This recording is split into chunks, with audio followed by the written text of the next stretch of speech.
আসসালামু আলাইকুম।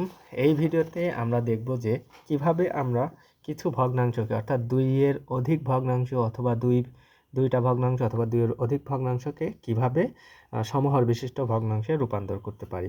তো দেখো আমি তোমাদের বইয়ের ২ নাম্বার প্রশ্নের একটা প্রশ্ন লিখে রেখেছি ২/৫, ৭/১০, ৯/৪০ ভগ্নাংশগুলোকে সমহর বিশিষ্ট ভগ্নাংশে প্রকাশ করো। তো এই সমহর বিশিষ্ট ভগ্নাংশে প্রকাশ করার জন্য আমাদেরকে একটা জিনিস জানতে হবে, যেটা আমি ফলো করি। সেটা ২টা স্টেপ। যে স্টেপ নাম্বার 1 হচ্ছে হরগুলোর লসাগু নির্ণয় করতে হবে। আশা করি তোমরা সবাই লসাগু নির্ণয় করতে পারো। আর স্টেপ 2 হচ্ছে লসাগুকে প্রথম ভগ্নাংশের হর দ্বারা ভাগ করে ভাগফল দ্বারা ওই ভগ্নাংশের লব ও হরকে গুণ করতে হবে। তাহলে কি বললাম, যে লসাগু পাবো সেই লসাগুকে প্রথম যে ভগ্নাংশ থাকবে সেই ভগ্নাংশের হর দ্বারা ভাগ করব। ভাগ করার পরে যেই ভাগফল পাবো সেই ভাগফল দ্বারা প্রথম ভগ্নাংশটাকে আমরা লব ও হরকে গুণ করব। গুণ করে ভগ্নাংশটা আবার করে নির্ণয় করব। তারপরে পর্যায়ক্রমে দ্বিতীয়টার ক্ষেত্রেও তাই করব, তৃতীয়টা থাকলে তৃতীয়টা, চতুর্থটা থাকলে চতুর্থটার ক্ষেত্রেও সেম প্রসেস ফলো করব। এভাবে যতগুলো ভগ্নাংশ আসবে প্রত্যেকটার হর হবে সমান। এভাবেই কিন্তু আমরা সমহর বিশিষ্ট ভগ্নাংশ বের করব। তো চলো আমরা অঙ্কটা সমাধান করে ফেলি। তো এই পেজে আমরা এটার লসাগু নির্ণয় করে নিব ৫, ১০, ৪০। তো এটাকে আমি প্রথমে ৫ দিয়ে দিতে পারতাম, কিন্তু আমি দিব না, প্রথমে ২ দিয়ে নিয়ে সহজ করে নিব।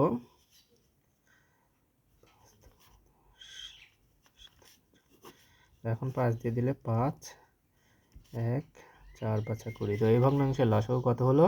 ৪, ৫, ২০, ২০, ২০, ২০ দুগুণ ৪০। এটা আমাদের লসাগু।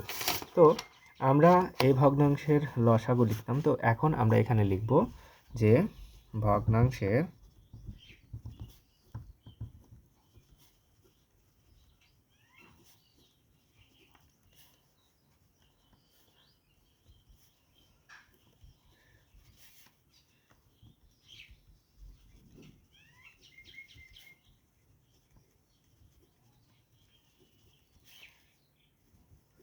তো আমরা ভগ্নাংশের হরগুলোর লসাগু পেলাম হচ্ছে ৪০। তো এখন আমরা স্টেপ নাম্বার 2তে কি বলেছিলাম, যে এই যে প্রথম ভগ্নাংশ আছে এই প্রথম ভগ্নাংশের হর দ্বারা এই ৪০কে লসাগুকে আমরা ভাগ করব। তাহলে যদি আমরা ভাগ করি, আমরা জানি ৫ ৮টা ৪০।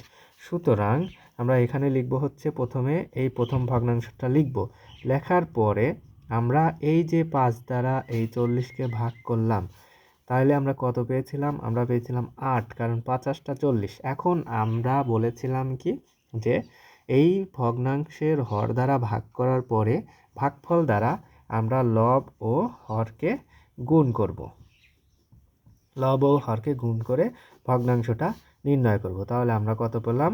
১৬/৪০। এটা হচ্ছে আমার প্রথম ভগ্নাংশের ক্ষেত্রে আমরা পেলাম। তারপরে আমরা কি বলেছিলাম, যে এভাবে পর্যায়ক্রমে দ্বিতীয়, তৃতীয়, চতুর্থ ভগ্নাংশ, মানে যতগুলো ভগ্নাংশ দেয়া যা থাকবে সেই ভগ্নাংশগুলোর ক্ষেত্রে আমরা সেম প্রসেস ফলো করব। তো এখন আমরা দ্বিতীয় ভগ্নাংশটা এখানে লিখলাম। লেখার পরে এই যে ১০ দ্বারা দ্বিতীয় ভগ্নাংশের হর দ্বারা আমরা আমার এই লসাগুকে আমি ভাগ করব।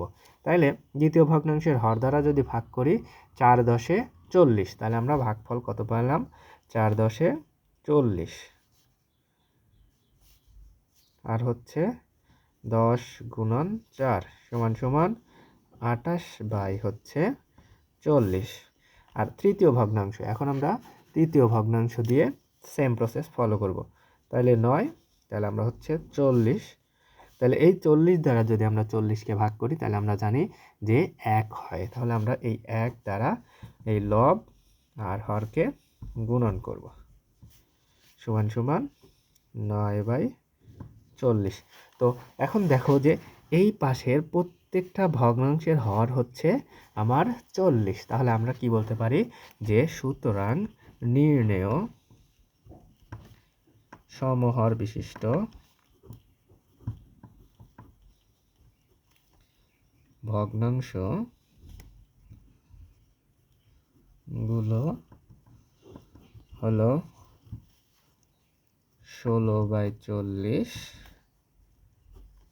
28/40, 9/40। অর্থাৎ সমহর বিশিষ্ট ভগ্নাংশ কি? সমহর বিশিষ্ট ভগ্নাংশ হচ্ছে ভগ্নাংশের হরগুলো সবগুলো একই হবে, অর্থাৎ সেম হর হবে। তো এই হচ্ছে আমাদের যে সমহর বিশিষ্ট ভগ্নাংশে রূপান্তরের, এটা হচ্ছে আমাদের কৌশল। তো আমরা দুইটা স্টেপ শিখে নিলাম। স্টেপ 1 হচ্ছে হরগুলোর লসাগু নির্ণয় করতে হবে এবং লসাগুকে প্রথম ভগ্নাংশের হর দ্বারা ভাগ করে ভাগফল দ্বারা ওই ভগ্নাংশের লবহরকে গুণ করতে হবে। এভাবে দ্বিতীয়, তৃতীয়, চতুর্থ, পঞ্চম, ষষ্ঠ যতগুলো আমার ভগ্নাংশ দেওয়া থাকবে প্রত্যেকের হর দ্বারা ভাগ করে ওই ভাগফল দ্বারা ভগ্নাংশকে গুণ করে আমরা কি পাবো? সমহর বিশিষ্ট ভগ্নাংশ পাবো। তো ধন্যবাদ সবাইকে।